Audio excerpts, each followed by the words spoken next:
Tony, thank you. Meron tayong question mula sa ating chatters. Sa Vegas Cherries, ito ang kalalang tanong, is there a pressure, lalo na kila Erich and Enchong, to make this a big hit? May pressure daw ba sa inyo dalawa? I think po yung pressure, hindi naman po talaga nawawala yun. And we're just very happy dahil yung cast po, napaka-supportive nila. Tapos yung directors namin, talaga pong team kami dito. And basta po pinapagbutihan lang po namin yung trabaho namin. And at the same time, we're having fun. Super fun, di ba, Direk? Tsaka siguro, makikita naman ng tao na siguro nung nagsisimula kami, even sa press con, makikita nila na relax pa. Pero habang dumadami yung proyekto, mas kinakabahan kami kasi kumbaga yung pinanggalingan mong isang proyekto, napaka-successful. Tapos ito, i-expect nila na napakaganda rin. Kaya yung pressure talagang nandun pa rin palagi. And itong Mariela Del Barrio po, para to sa mga supporters namin na wala talagang sawa na sumusuporta sa amin, kahit na sa start pa lang. Tapos ito po, bago na naman. So, para po sa kanila to. Okay, thank you. May tanong si Tito Bong De Leon. Para kay Angel, Angel, you did a thunderous performance in Magkaribal.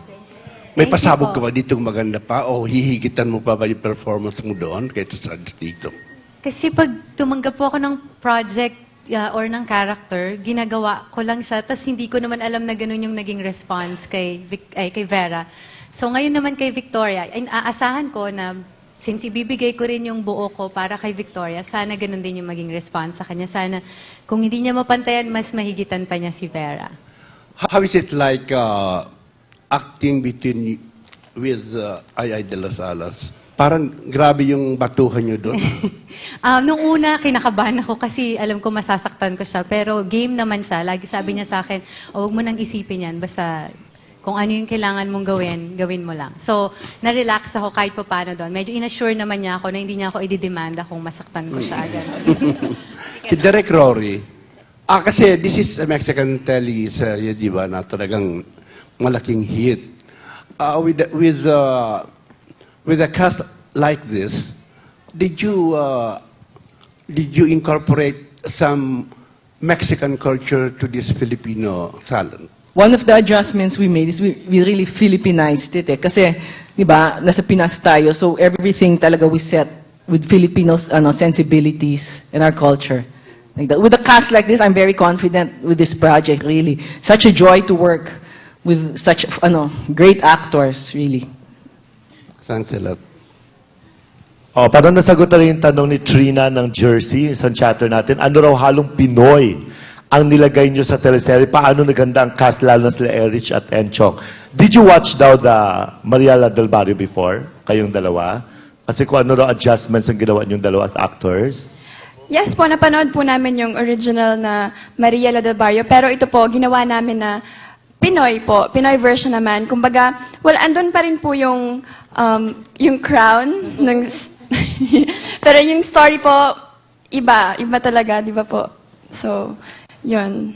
That's one thing na aabangan po nila, yung story po talaga. I think making it Filipino. Kasi pagka Mexican, ang Mexican novela, kung mapapansin nyo naman po, ano naman siya studio lahat ang setting nila. So, kailangan namin siyang ilabas. And I think you can see the pieces of furniture na inuupuan namin ngayon. Yan ang milieu at yan ang gagalawan ng mundo ng bagong Mariela Del Barrio. Maraming salamat. May tanong si Romel Placente kanina pa.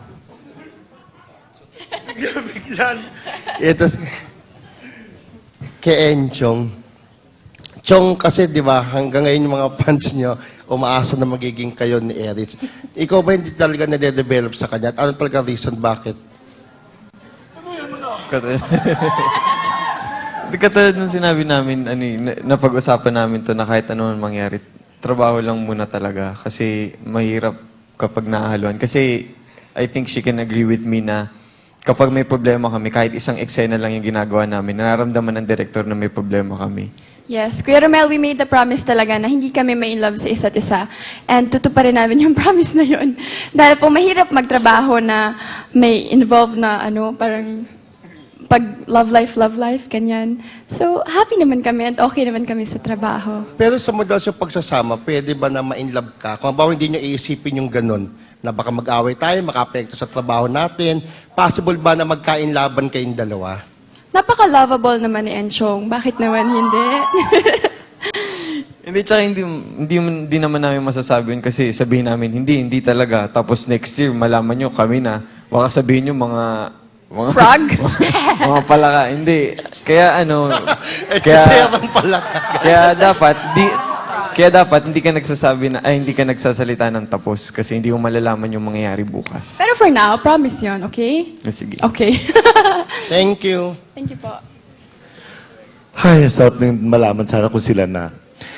Anyway, meron ditong tanong kasi yung tatlong dating magkasama kayo sa SCQ, Star Circle Opo, Quest. Star Circle Quest. Si Pao, at Si saka si Aaron. Erich, at saka si Aaron. A reunion of sorts ito. What can you say about this? At nag-reunion po kami last week lang. Yung mga kasama namin before, nag-umuwi from the States, tapos nagkita-kita po kami. So, masaya. Diba? How is it working with each other? Kayong tatlong magka-batch? Pao, comeback ni Pao to.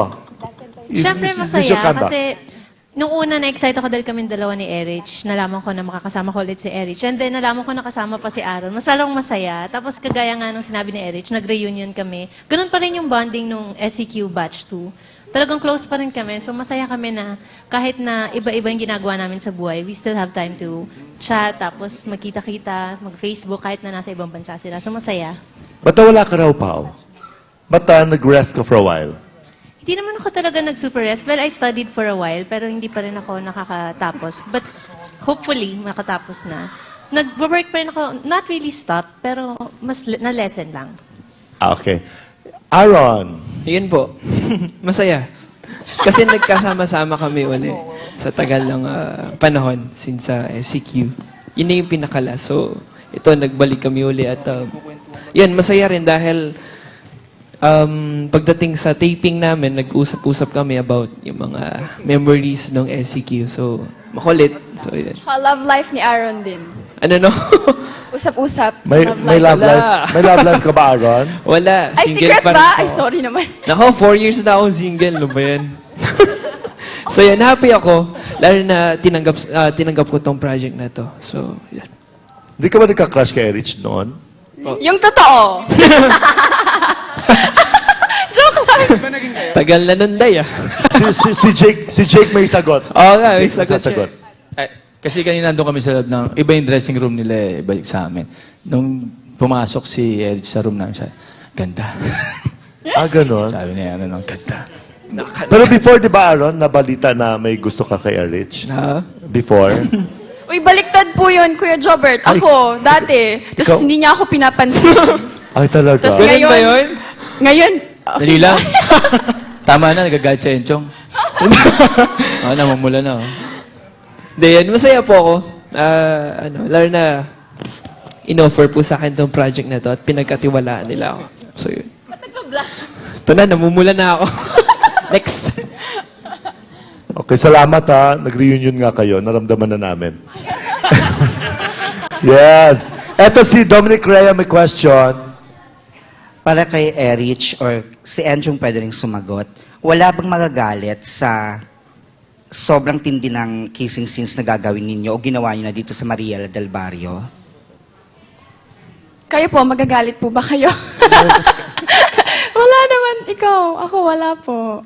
Kasi yung intense talaga parating pa lang eh. So hindi ko alam kung magagalit. Pero wala naman. Ano, kumbaga, Sino magagalit, Si ano? Enchong? nanay tsaka tatay ko. Yun ba yun? Si Julia ba? Eh, O hindi po. Dininay mo. Ako dininay mo.